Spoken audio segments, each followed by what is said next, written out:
Especificações técnicas e a matriz de risco, com os riscos relativos ao valor de investimento, demanda, tráfego, condições de financiamento, operação do trecho, todos de responsabilidade do concessionário. Você atribui todos esses riscos ao concessionário. Aí a gente migra para a lei de PPP. A lei de PPP tem algumas particularidades, diferente da lei de concessão, ela tem limite de prazo, não pode ser inferior a 5 anos, nem superior a 35. O valor do contrato não pode ser inferior a 20 milhões. Né? Você não pode ter só prestação de serviço, nem só investimento, ele precisa agregar as duas coisas. Né? E aqui a gente passa por um exemplo, que foi a primeira PPP do Brasil, que foi a linha 4 amarela do metrô de São Paulo. Muita gente associa a linha 4 ao buraco da linha 4, né? Que é uma recorrente, mas tem que se dizer, a obra da linha 4 não foi a PPP. A PPP foi contratada, é só da operação da linha e aquisição de material rodantes e sistemas. A obra da linha 4 foi contratada no contrato TMQ 8666, obra pública convencional. Essa concessão patrocinada da linha 4 foi firmado no governo do Estado em 2006. Né? Então, como eu disse, o escopo é material rodante, sistemas, atividade de operação, serviço de segurança, manutenção e limpeza. E aí, um ponto que é relevante para quando a gente vai falando de modelagem de projetos PPP, o contrato previa a implantação da linha em 3 fases, né, progressivas, sendo que a fase 1 é a inauguração de 6 estações, né, e depois você tinha mais uma segunda fase com mais 5 estações, e depois uma extensão da linha. Eu sei que é temerário dizer isso no Instituto de Engenharia, eu não entendo muito de obra, eu sei só 2 coisas de obra. Elas atrasam e ficam mais caras do que a gente imaginou inicialmente. Que eu aprendi trabalhando com PPP. Eu sei que eu como aqui respondi. Mas, eu sei. Os economistas ficam para isso. E aí, como deve ter sido um advogado economista que fez essa PPP, ele imaginou que as 6 estações iam ser inauguradas ao mesmo tempo. E eu, realmente, se tivesse um engenheiro, foi meu amigo, não existe isso. Ninguém inaugura 6 estações, elas vão atrasar e vai acontecer uma coisa desse tipo. Que foi o que aconteceu. Né? Elas atrasaram, mesmo porque ocorreu aquele problema associado ao buraco. Né?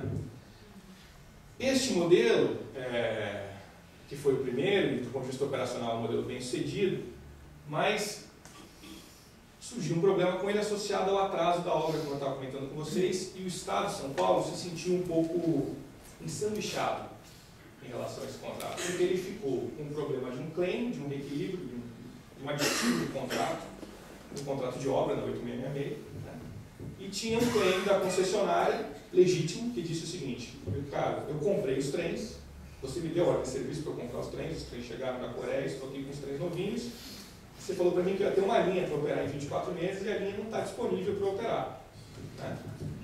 E aí, ele teve um desembolso com frustração de receita e ele ficou com um claim de reequilíbrio. Né? Então o Estado ficou no meio ali de 2 pleitos de reequilíbrio, um de contrato de obra e um de um contrato de concessão de operação. Né?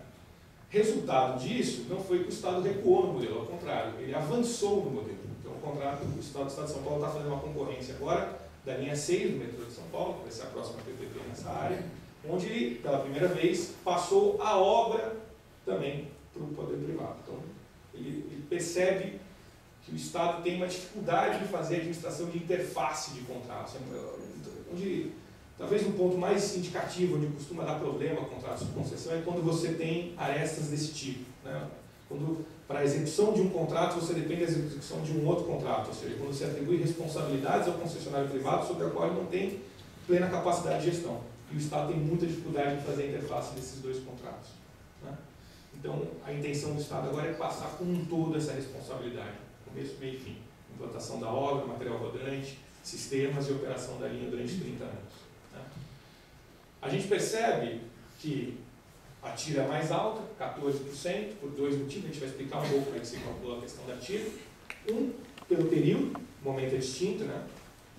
E curioso, porque aquele momento da primeira etapa de concessões rodoviárias, a segunda etapa, foi em 2008, a taxa de juros estava baixa na economia mundial, mas estava baixa porque ninguém queria tomar.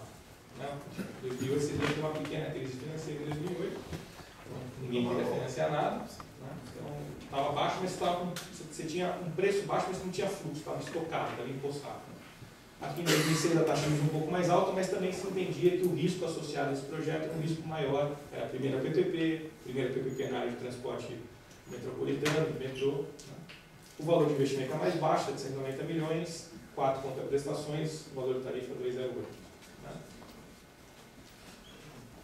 E aí, o último exemplo aqui, só para esclarecer os 3 modelos, para ver como as coisas de concessão às vezes podem ser modelos de negócio que a gente nem imagina, né? O Estado de São Paulo está no meio de uma licitação também numa concessão de piscinões. Não sei se todo mundo tem clareza do que são piscinões, né? São os reservatórios, né? Para controle de cheias, né? E o Estado está concedendo a manutenção de 30 e a implantação de mais 7 piscinões. Né? E alguém pode perguntar, como é que o privado se remunera numa concessão de piscinões? Né? Ele vai se remunerar integralmente pelo pagamento do Estado.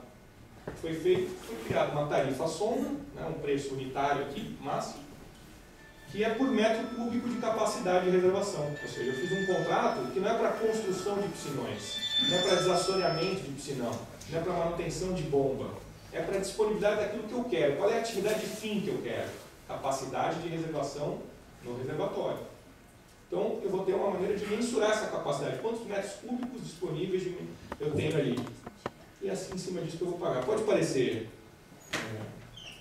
tolo ou trivial, uma coisa que não faça muito sentido, mas sem mencionar aqui municípios, o sistema de piscinões, de construção de piscinões do Estado de São Paulo funcionava basicamente assim: quem financiava, quem dava os recursos para a implantação é o Estado, quem fazia a manutenção eram os municípios.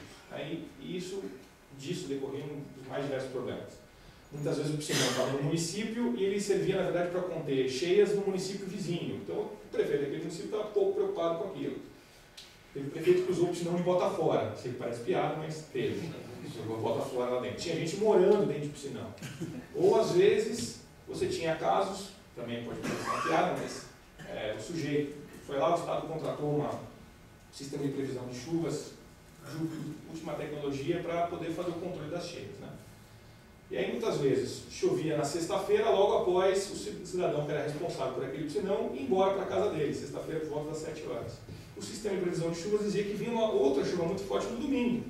E precisaria dar escoamento àquele piscinão para que ele não estivesse cheio, porque ele cheio não cumpre a sua função.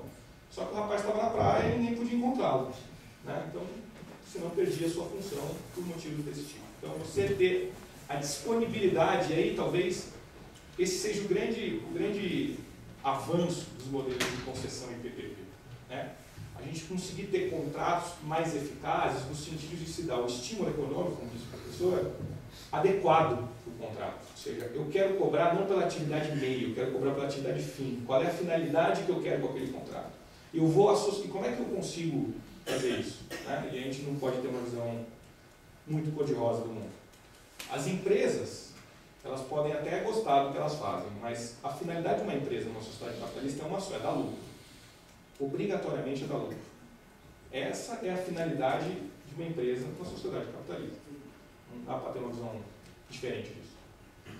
O que cabe ao Estado é compreender isso e, a partir disso, dar os estímulos econômicos no sentido de que a lucratividade daquela empresa será maior tanto quanto ela atender ao interesse público. É isso que a PPP permite e a concessão permite. É condicionar a remuneração do privado, desde previsto originalmente no contrato, a sua performance. E mesmo para o privado, isso também passa a ser interessante, porque é um caminho natural no mundo empresarial, que as empresas que têm mais qualificação tendem não mais vender o que a gente chama de commodity, serviços simples, mas vender soluções integradas, coisas mais amplas, que necessitam de uma qualificação técnica mais elevada. Tá?